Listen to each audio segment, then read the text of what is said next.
Hello friends. आज के video में हम लोग रिएक्ट में कंट्रोल्ड और अनकंट्रोल्ड कंपोनेंट क्या होता है इसके बारे में देखेंगे। ये बहुत ही एक अच्छा कॉन्सेप्ट है रिएक्ट में।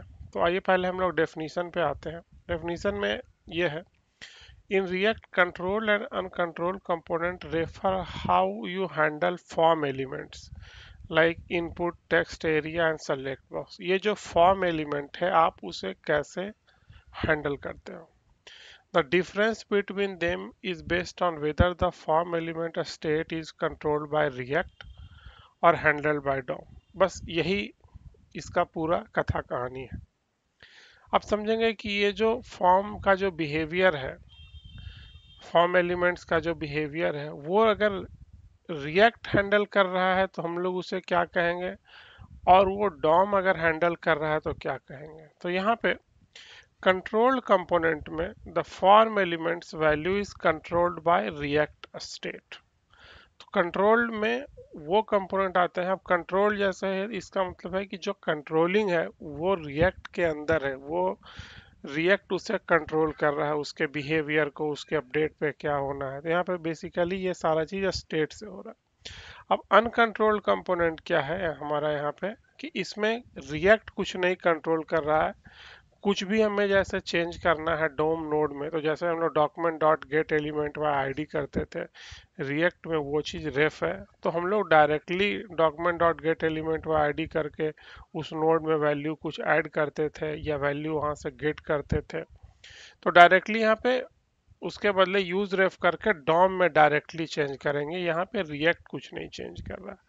मैं यहाँ पे एग्जांपल आपको बताता हूँ, फिर उसके बाद में कुछ डिफरेंस आपको दिखाऊंगा। तो एग्जाम्पल के लिए मैं कुछ कोड यहाँ पे पहले से ही लिख के रखा हूँ, मैं उसे कॉपी पेस्ट करता हूँ।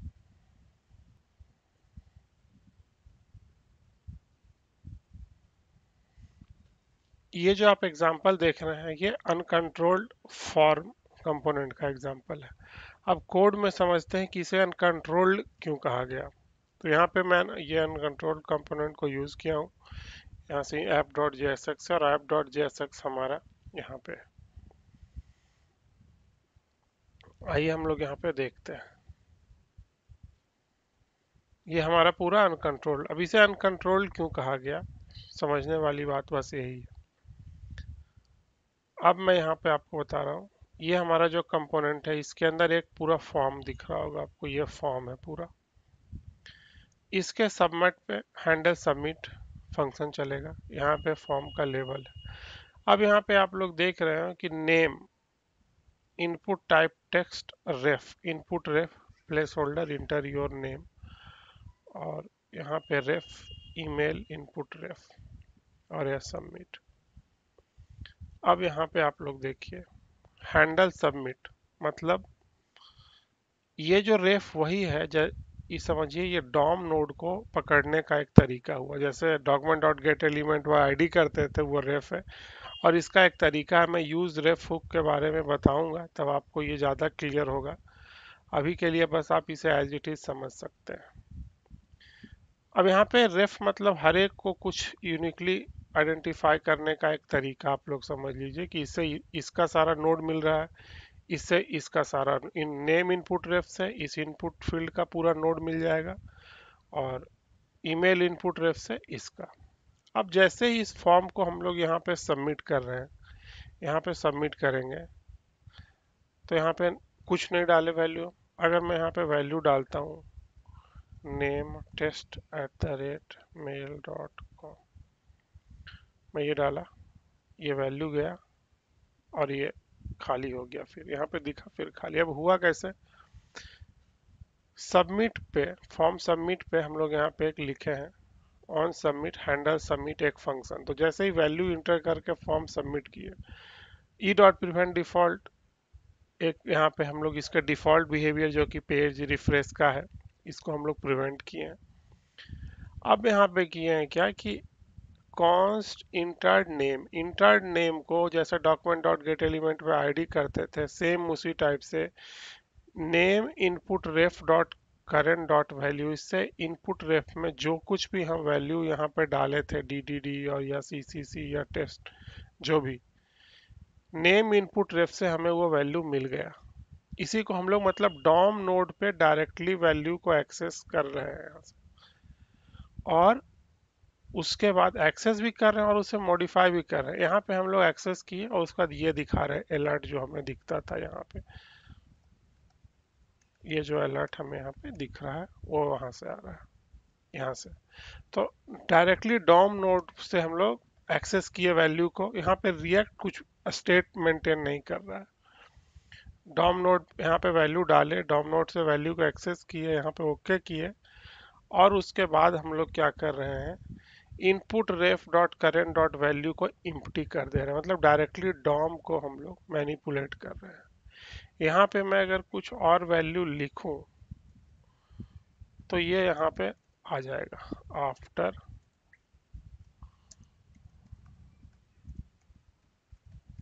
Manipulation.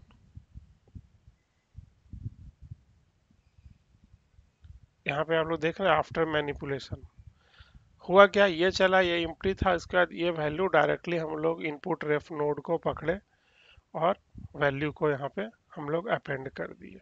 Document dot gate element पर आईडी जो करते थे बेसिक एचटीएमएल वाले में, वो चीज हुआ।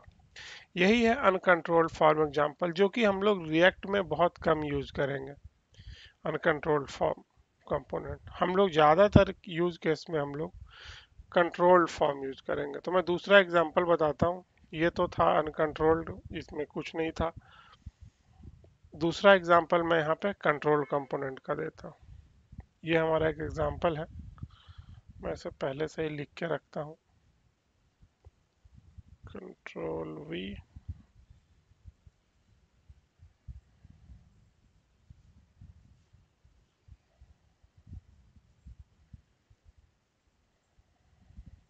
यहाँ पे हमारा ये आ गया कंट्रोल फॉर्म कंपोनेंट। यूआई पे यहाँ हमें सारा चीज सेम दिखेगा, बस इसका जो इम्प्लीमेंटेशन है, इंटरनल इम्प्लीमेंटेशन, वो अलग है। कैसे अलग है मैं वहाँ पे आपको दिखाता हूँ। ये चीज सब सेम है, इंटरनली ये अलग है, फिर इसे हम लोग इम्प्टी कर रहे हैं। अब यहाँ पे डिफरेंस कहाँ पे है, ये हमारा फॉर्म है, यहाँ पे हम लोग इसके सबमिट पे हैंडल सबमिट कर रहे हैं, हैंडल सबमिट। अब यहाँ पे जो फॉर्म का वैल्यू है हम लोग यहाँ जैसे नेम और इनपुट फील्ड ईमेल, इसका जो वैल्यू हम लोग कैसे दिखा रहे हैं, फॉर्म वैल्यू डॉट नेम, और ऑन चेंज पे handle input change place holder input your name. अब यहाँ पे समझने वाली बात है कि वैल्यू हम लोग जो फॉर्म पे यहाँ पे टाइप कर रहे हैं, वो वैल्यू डायरेक्टली फॉर्म में टाइप नहीं हो रहा है। ये टाइप कैसे हो रहा है, यहाँ पे हम जब भी कुछ चेंज कर रहे हैं, यू यू यू कुछ भी हम लोग चेंज कर रहे हैं, तो वो कैसे हो रहा है, चेंज पे हैंडल इनपुट चेंज नाम से एक फंक्शन कॉल हो रहा है, जो फंक्शन हम लोग यहाँ पे ऊपर लिखे हुए हैं। हैंडल इनपुट चेंज, कुछ भी चेंज किए यहाँ पे, जैसे मैं डी डाला, इन चेंज हुआ, इस चेंज पे यहाँ पे हम लोग एक ये स्टेट का कॉन्सेप्ट है, मैं आगे वीडियो में बताऊंगा, जिससे ये बहुत ही इंपॉर्टेंट है, यूज स्टेट और यूज इफेक्ट रिएक्ट में। तो यहाँ पे स्टेट है, मतलब समझिए ये टेम्परली दो वेरिएबल, मतलब स्टेट के अंदर हम लोग फॉर्म वैल्यू और सेट फॉर्म वैल्यू हम कुछ भी ले सकते हैं। समझिए टेम्पररी वेरिएबल है जहां हम लोग उस कंपोनेंट के रिगार्डिंग जो भी वैल्यू है, इसे हम लोग स्टोर करके रखते हैं और इसे हम लोग जरूरत पड़ने पे अपडेट भी कर सकते हैं। तो स्टोर वैल्यू इसमें मिलता है और सेट फॉर्म वैल्यू से यही वैल्यू को हम लोग अपडेट कर देते हैं। बस ये इतना ही है, मैं इसे डिटेल वीडियो बनाऊंगा। अब हैंडल इनपुट चेंज पे जैसे ही हम लोग यहाँ पे इस इनपुट वाले टैब पे कुछ भी चेंज किए, यहाँ पे कुछ भी चेंज किए, तो हैंडल इनपुट चेंज का जो फंक्शन है वो ट्रिगर हुआ, हैंडल इनपुट चेंज। अब ये जब फंक्शन ट्रिगर हुआ तो क्या किया, ई पास किए यहाँ पे, मतलब इवेंट पूरा, नेम और वैल्यू गेट की है टारगेट से, ई टारगेट डॉट वैल्यू ई टारगेट डॉट नेम, ये इवेंट पूरा एक ऑब्जेक्ट पास होता है। तो यहाँ से हम लोग नेम वैल्यू गेट किए, और जो सेट फॉर्म वैल्यू है यहाँ से, इसे हम लोग फॉर्म वैल्यू को सेट कर सकते हैं। तो यहाँ से सेट फॉर्म वैल्यू में प्रीवियस वैल्यू जो भी था वो लिए, और इसके नेम में हम लोग वैल्यू ऐड कर दिए, मतलब वैल्यू सेट कर दिए। तो जो भी वैल्यू हर एक की चेंज पे फ्रेश वैल्यू आ रहा है, वो वैल्यू को हम लोग पहले सेट फॉर्म वैल्यू यूज करके फॉर्म वैल्यू में अपडेट कर रहे हैं, और वही अपडेटेड वैल्यू हम यहाँ पे इस इनपुट फील्ड का वैल्यू दिखा रहे हैं। यहाँ पे मैं डाला हूँ ये कंट्रोल बाय स्टेट, मतलब अब यहाँ जो वैल्यू दिख रहा है वो डायरेक्टली इस नोड पे वैल्यू नहीं हम लोग चेंज कर रहे हैं, पहले वैल्यू को हम लोग इस स्टेट में अपडेट कर रहे हैं, फॉर्म वैल्यू वाले स्टेट में, और अपडेट होने के बाद ये वैल्यू को हम लोग यहाँ पे शो कर रहे हैं। तो डायरेक्टली डॉम नोड से नहीं हो रहा वैल्यू, अपडेट होने के बाद वैल्यू यहाँ पे चेंज हो रहा है। और ये वैल्यू हर एक इनपुट चेंज पे, मतलब कुछ भी यहाँ पे हम लोग इंटर कर रहे हैं तो ये फंक्शन कॉल हो रहा है। मैं आपको यहाँ पे अगर दिखाऊं सेट फॉर्म वैल्यू में, ये जो हमारा फंक्शन कॉल हो रहा है, सेट फॉर्म वैल्यू यहाँ पे कॉल हो रहा है।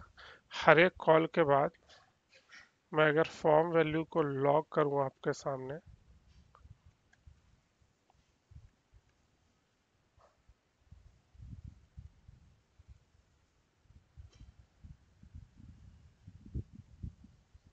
कंसोल रिफ्रेश करता हूँ,